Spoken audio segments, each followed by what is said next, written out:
Halo teman-teman semua, kita berjumpa kembali di pembelajaran C++ versi Android kita, atau biasa kita sebut dengan CPP Droid. Nah, apa yang mau kita bahas kali ini?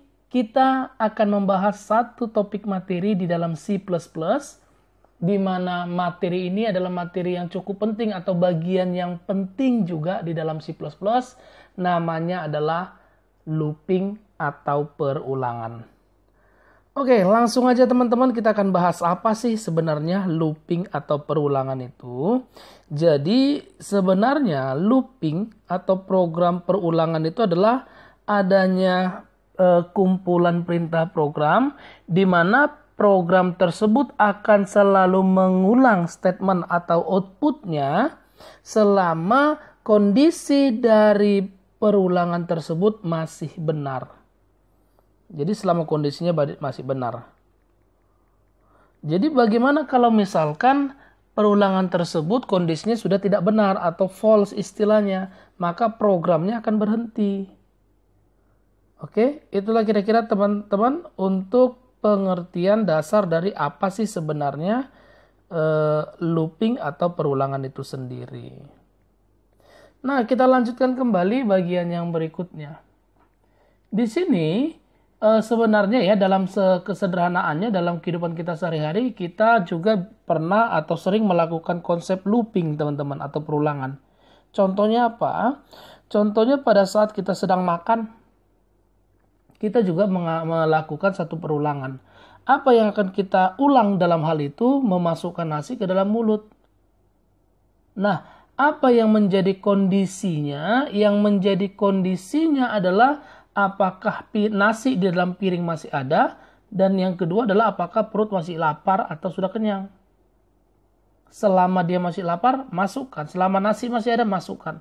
Namun begitu kenyang atau nasi dalam piring sudah habis, maka programnya selesai. Maka kita sudah selesai makan. Kira-kira seperti itu, teman-teman, untuk bagian atau pengertian dasar dari apa sebenarnya C++ itu.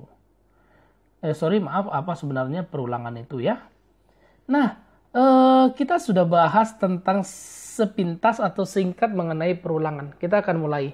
Ada berapa jenis sih sebenarnya perulangan di dalam C++? Jadi C++ atau di dalam C++ perulangan itu ada 3 teman-teman. Yang pertama ada yang namanya perulangan for. Bagaimana perintahnya? Kita akan mulai. Nah, perintahnya adalah dimulai dari kata for.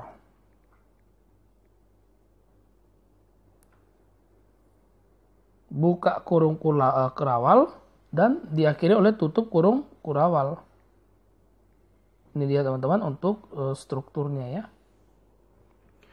Apa yang kita masukkan di dalam tutup kurung kurawal? Yang kita masukkan itu adalah kondisinya. Kondisi yang mau kita capai atau kondisi yang mau kita penuhi. Sedangkan di dalam kurung kurawal nanti adalah statement. Biasanya disebut dengan statement here ya. Atau pernyataannya apa. Pernyataan dari kondisi itu selama benar apa. Oke, langsung saja. Misalkan, jadi di dalam perintah program atau dalam sebuah program, kenapa sih sebenarnya C++ itu dibutuhkan, perulangan itu dibutuhkan? Secara logika, salah satunya adalah untuk mempersingkat sebuah program untuk menampilkan pesan-pesan berulang. Contoh, kita menampilkan kata selamat datang sebanyak 5 kali. Maka kita tinggal ketikkan cout selamat datang, lalu copy paste sebanyak 5 kali, selesai. Namun pertanyaannya, bagaimana kalau misalkan kita mau menampilkan kata selamat datang sebanyak 100 kali? Oke, kita copy paste saja manual sebanyak 100 kali. Nah, pertanyaan terakhir, bagaimana kalau seandainya kita mau menampilkan kata selamat datang sebanyak 10.000 kali, 1.000 kali? Secara logika, kita tidak mungkin menggunakan copy paste, teman-teman. Jadi bagaimana? Itu biasanya kita lakukan perulangan. Hanya dengan sepenggal perintah program, dia bisa melakukan perulangan sampai sebanyak apapun yang kita inginkan ya. Nah, itu kira-kira teman-teman ya. Mau kita sedikit pembahasan kita tentang perulangan. Nah, kita kembali ke topik. Jadi di sini perulangan for. Apa itu perulangan for yang pertama? Dimulai dari kondisi. Tadi kita sudah katakan bahwa kita mau menampilkan kata perulangan for itu sebanyak 5 kali. Berarti kita sudah sediakan ya teman-temannya, itu ada variabel i ya, tipe datanya integer. Nah di sini kita tinggal ketikkan for i sama dengan, kita kan mau mulainya dari 1. Lalu i-nya kan dimulai nanti dari 1 sampai 5. Lalu yang berikutnya kita mengulang sebanyak berapa kali? Tadi kita sudah bahas, kita mau ulang sebanyak 5 kali. Berarti kita tinggal buat i-nya lebih kecil sama dengan 5. Nah, ini artinya berarti dia nanti akan mengulang dari 1 sampai 5 ya teman-teman ya. Lalu bagian yang terakhir bagaimana? Kita akan mau tampilkan 1, 2, 3, 4, 5. Berarti berurut deh ya. Berurut dari kecil ke besar. Berarti itu i plus plus. Artinya adalah nilai i ditambah-tambah 1 teman-teman. Itu arti dari i plus plus ya. Nah, sekarang apa yang mau kita tampilkan? Misalkan jika kondisinya terpenuhi, kita akan tampilkan kata perulangan for.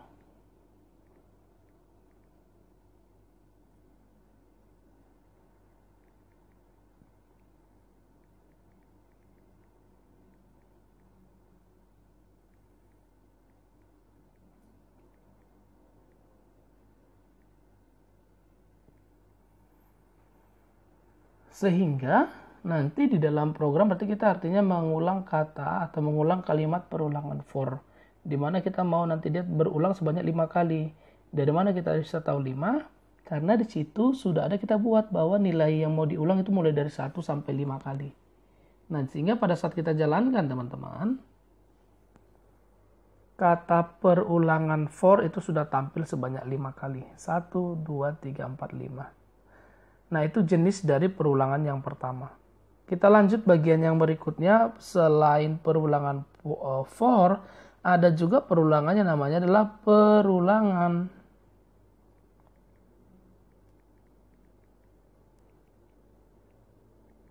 while. Perulangan while. Di mana di dalam strukturnya itu dimulai dari kata yang pertama adalah while,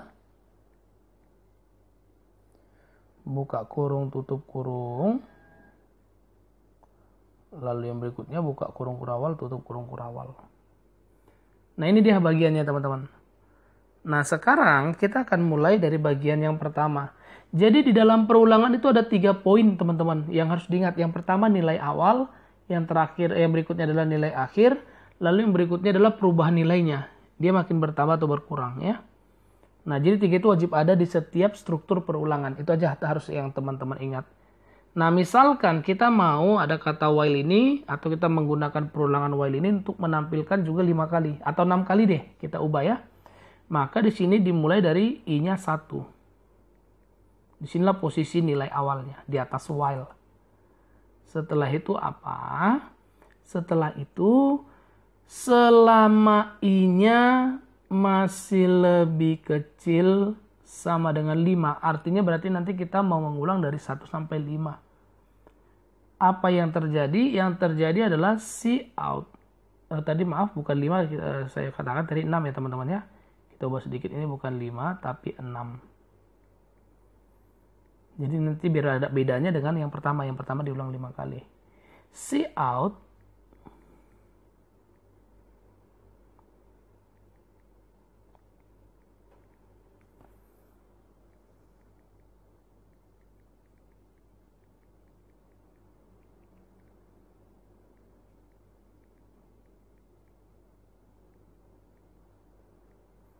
Nah, ini dia. Kita akan tampilkan kata perulangan while sebanyak 6 kali. Nah, permasalahannya adalah tadi kita sudah bahas bahwa ada 3 poin atau 3 bagian yang penting di dalam perulangan ya. Yang pertama nilai awal, yang kedua nilai akhir, yang ketiga adalah perubahan nilai. Di sini kalau kita perhatikan perubahan nilainya kan sudah ada, nilai awalnya 1, nilai akhirnya 6. Di mana sekarang kita buat nilai perubahan? Nah, di sini meletakkan tempat tergantung posisi, hasilnya pun pasti berbeda teman-teman. Di sini kita letakkan di bagian bawah aja deh, di bawah cout. I plus plus. Nah, bagaimana kalau seandainya kita tidak buat i++, apa yang terjadi dalam perulangan while ini? Jawabannya udah jelas bahwa di dalam while ini nanti akan menampilkan kata perulangan while itu sampai seterusnya. Sampai seterusnya. Kenapa? Karena kan nilai i-nya nggak bertambah-tambah. Nilai i tetap di 1. 1 lebih kecil sama dengan 6, tampilkan. Jalan lagi, karena tidak ada seandainya, tidak ada i++-nya ya. Lalu, i lebih kecil dari berapa, itu akan nanti lihat di situ. Itu dia untuk bagian yang kedua ini ya. Sehingga, tadi kita katakan bahwa tergantung ya posisi nilainya, kalau kita letakkan di bawah, berarti ini nanti akan dijalankan dari 1 sampai 6. Nah sekarang kalau seandainya nih i++ nya itu diletakkan di atas cout, pasti hasilnya berbeda teman-teman ya. Itu yang harus kita pahami sama-sama. Nah sekarang kita coba jalankan.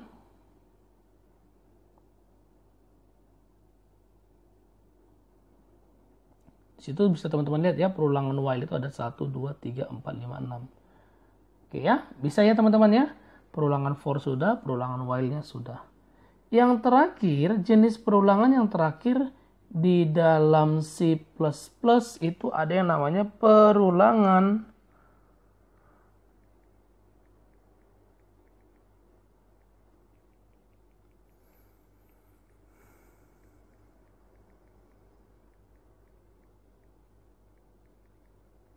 Nah, yang berikutnya ada yang namanya perulangan do while. Oke, perulangan berikutnya ada yang namanya perulangan do while. Nah, bagaimana perintahnya? Masih sama fungsinya seperti for dan while yang tadi. Sekarang kita bahas struktur. Jadi strukturnya adalah do statement while kondisi.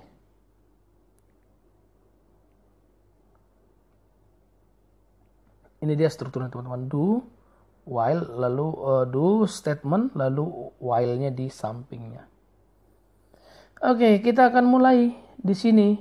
Nilai yang pertama, ingat dalam looping ada 3 komponen ya. Nilai pertama kita letakkan di atas. I-nya dimulai dari 1. Setelah itu apa? Setelah itu kita mau tampilkan, berarti cout.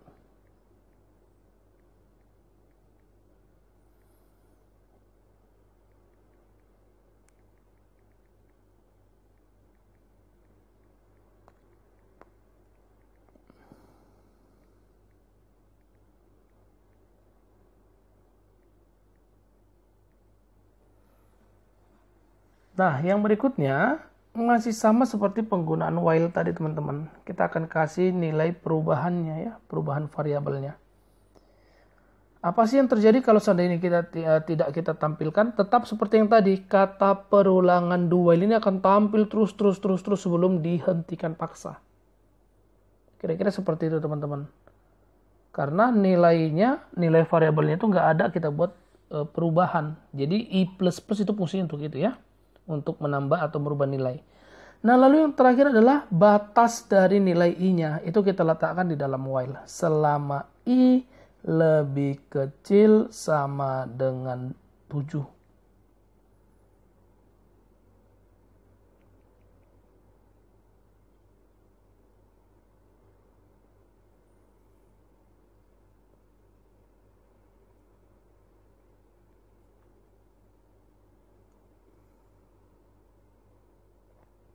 Oke, ada sedikit masalah before.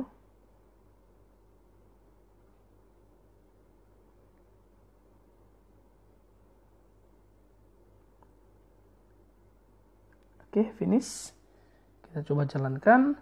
Sehingga di sini nanti ada kata duel sebanyak 1, 2, 3, 4, 5, 6, 7. Nah, jadi itulah kira-kira teman-teman ya untuk pembuatan atau jenis perulangan di dalam C++.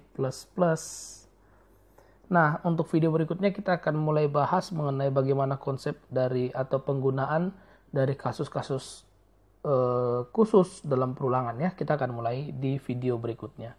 Terima kasih bagi teman-teman. Demikianlah untuk video pembelajaran kita ya teman-teman ya. Sampai jumpa kembali di Ponsel Pelajar Channel. Terima kasih.